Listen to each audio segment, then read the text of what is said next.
Subsídios. Lições Bíblicas Adultos. Lição 6. A lei, a carne e o espírito. Amados irmãos, mais uma vez estamos de volta.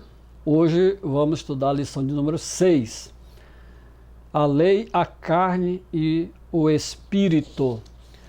A fundamentação desta lição está no capítulo 7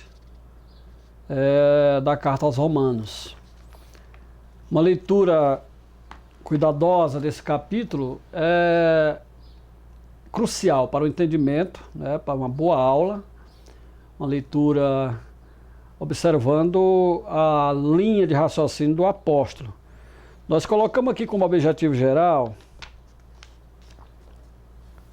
mostrar que a luta entre a carne e o espírito é uma realidade na vida de todo crente.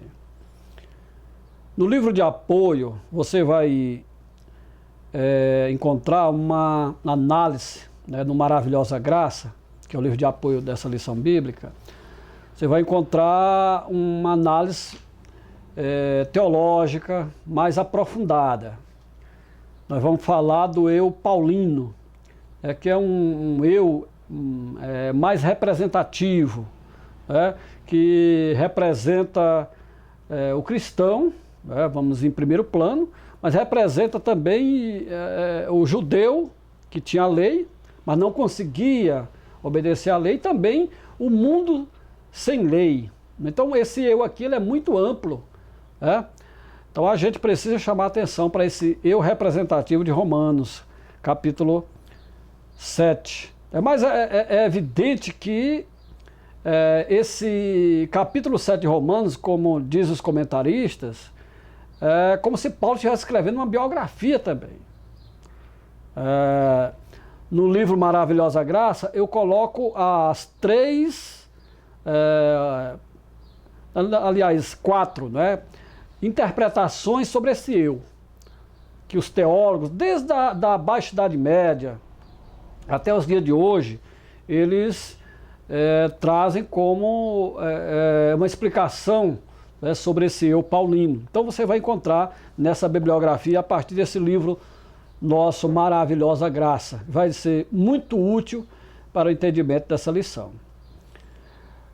Os objetivos específicos nós temos aí explicar a analogia do casamento, ilustrado na lei, mostrar a analogia da solidariedade da raça, ilustrada em Adão, e discorrer a respeito da analogia entre carne e espírito, esse conflito entre carne e espírito que todo cristão está habituado. Então, a lição é interessante nesse aspecto. A lei ilustrada na analogia do casamento. Você vai ter essa leitura em Romanos 7, versículo 1 até o versículo 6, onde Paulo usa essa metáfora.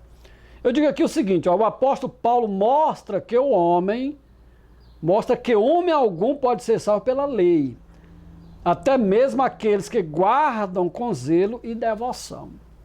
Aqueles que já possuem uma nova natureza também não serão guardados do pecado por observarem a lei.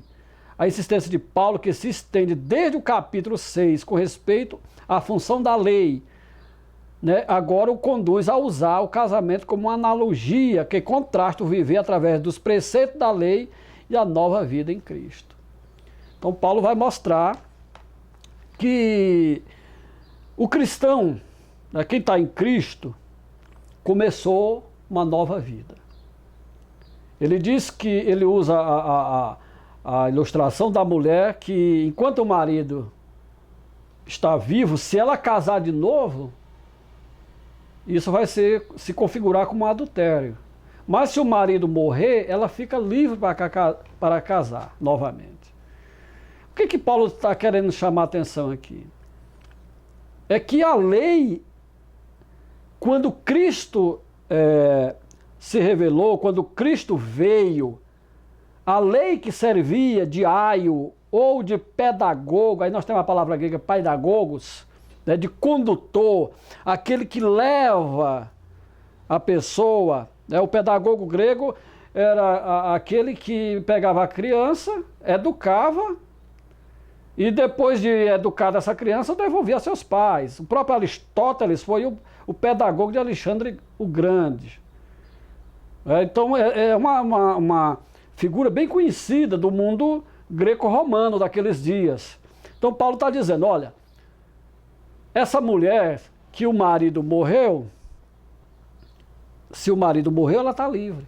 Paulo está dizendo o seguinte, nós que temos Cristo, que aceitamos Cristo, Cristo já veio, nós também já morremos em relação a essa lei. Temos mais por que viver debaixo da lei. Seria uma incongruência, né, viver debaixo da lei, porque Cristo veio. Então essa é a metáfora que Paulo usa aqui, viu? Que você vai ver aí que eu coloquei em 3 pontos diferentes. Esbocei com a metáfora do casamento, a metáfora da mulher viúva e mortos para a lei. O segundo tópico eu coloco aqui, Adão ilustrado na analogia da solidariedade da raça. É um conceito teológico hoje, que nós abordamos, e no livro nós trabalhamos isso bem mais exaustivo. Nós estávamos nos lombos de Adão. Agora, evidentemente, que isso não nos exime da nossa responsabilidade. Isso não tira de nós a nossa parte, né? A nossa culpa pessoal. Esse capítulo de Romanos, que vai amadurecendo o argumento que Paulo começa no capítulo 5, lá no capítulo 5, versículo 12, Paulo fala do homem Adão. Por um homem entrou o pecado no mundo, pelo pecado da morte, todos pecaram. Ali há uma solidariedade da raça, mas há também o lado pessoal, individual do ser humano. Há uns 2 aspectos que eu trabalho no livro, isso, mostrando o que hoje a teologia, os principais teólogos, mostram com fundamentação bíblica. Que há uma parte nossa que nós assumimos, que nós temos, que a culpa não é só de Adão.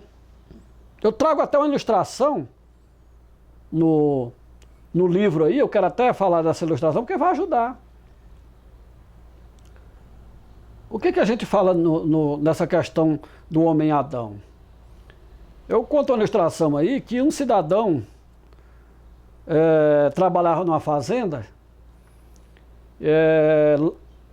ele cortava toras de madeira, era um rachador de lenha para a fazenda. E ele se lamentava, trabalhando no sol quente, causticante, suor derramando pelo corpo, e ele, com a medida que ele rachava as toras, ele dizia, Adão, Adão, você me paga. E um dia o patrão dele, andando na fazenda, viu ele se lastimando, aquela lamúria, e disse, meu amigo, o que está acontecendo? Você está reclamando de quê? Ele disse, de Adão, porque se Adão não tivesse caído, eu não estaria aqui.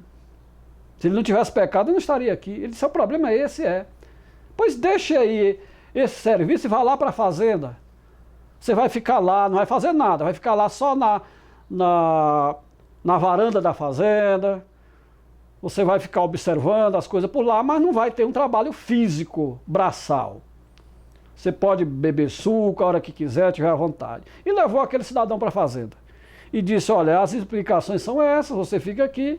Agora você está vendo aquela caixa em cima daquele peitoril ou naquela janela ali? Ele disse, estou. Você não pode mexer nessa caixa. Se é só isso, ó, ficou satisfeito. Primeira semana passou, ele tranquilo, muito alegre, bebendo seu suco na hora que queria. Na segunda semana ele começou a olhar para a caixa, um mar de curiosidade, o que tem dentro dessa caixa, perguntas veio, mas conseguiu passar a segunda semana. Na terceira, ele não resistiu e abriu a caixa um pouquinho e viu um bilhete dentro, mas não conseguiu ler. Na quarta semana, ele não resistiu à tentação, abriu a caixa e tinha um bilhete, ele tirou aquele bilhete, aquele papel estava escrito: a culpa não foi só de Adão. Você está vendo que a culpa não é só de Adão? Volte já para o campo para rachar a lenha novamente. Então há uma culpa de Adão, da solidariedade da raça que a gente traz, e a gente explora isso com as principais correntes teológicas, mas há uma culpa nossa também. Então Paulo vai também mostrar isso, né? Essa questão já lá do paraíso, quando Adão cai em pecado. Ele fala da lembrança do Sinai, também da lei dada a Adão. Esse é o tópico 2 que você vai explorar. Mas no tópico 3, nós temos o cristão ilustrado na analogia entre a carne e o espírito, que é o coração desse capítulo, né? O cerne desse capítulo. E Paulo vai mostrar a santidade da lei. O que Paulo queria dizer? O problema não está com a lei. A lei é santa, a lei é boa, o problema está no homem, todos os homens, em todas as épocas, em todos os momentos, não tem como guardar a lei. Por conta do pecado que está nele, da natureza adâmica que está nele, ele precisa de Cristo Jesus. Esse é o problema. Qualquer tentativa de guardar a lei sem Cristo ou viver os preceitos legais só vai fomentar a carne, só vai alimentar a carne. Não existe esse negócio de guardar, dizer que vai guardar a lei e vai agradar a Deus. Não tem isso, segundo o pensamento de Paulo. Você, estando em Cristo, você cumpre pelo Espírito Santo todas as exigências que Deus tem para você. Por causa do Espírito Santo é a graça derramada. A malignidade da carne, que Paulo vai realçar, que também é a velha natureza. Que coisa, né? Enquanto a gente está analisando isso, não há dúvida que todo cristão entende bem essas palavras de Paulo em Romanos 7. Essas palavras revelam o conflito entre a nossa nova natureza em Cristo e o velho homem residente em nós. Então essa carne, essa natureza adâmica, não é a questão do corpo físico. Essa natureza adâmica que carregamos é que é o problema. Esse é o problema, né? Que somente o que Paulo vai dizer, Romanos 6:6, sabendo isto, que foi crucificado com ele o nosso velho homem, para que o corpo do pecado seja destruído e não sirvamos ao pecado como escravos. É o que Paulo já tinha argumentado. Então Paulo vai dar aquele brado: miserável homem que sou, quem me livrará do corpo desta morte? Paulo vai, aquele grito, né? Mostrando esse conflito interior. Aí ele vai dizer: graças a Deus por Jesus Cristo nosso Senhor. Quer dizer, em Cristo Jesus, pelo poder do Espírito Santo, nós podemos agradar e viver na presença de Deus. Esse é um resumo dessa lição para você. Eu creio que você deve se aprofundar mais, se possível, até reunir professores antes, você que é superintendente, para fazer uma discussão mais aprofundada. Porque essa lição vai exigir mesmo isso, irmão. Isso é evidente. Todas as lições têm esse ar de profundidade. A gente não tem uma classe nivelada, nem vai ter isso, mas vai gerar debates acalorados. E você precisa estar preparado para dar uma boa aula. Que Cristo te abençoe. Amém.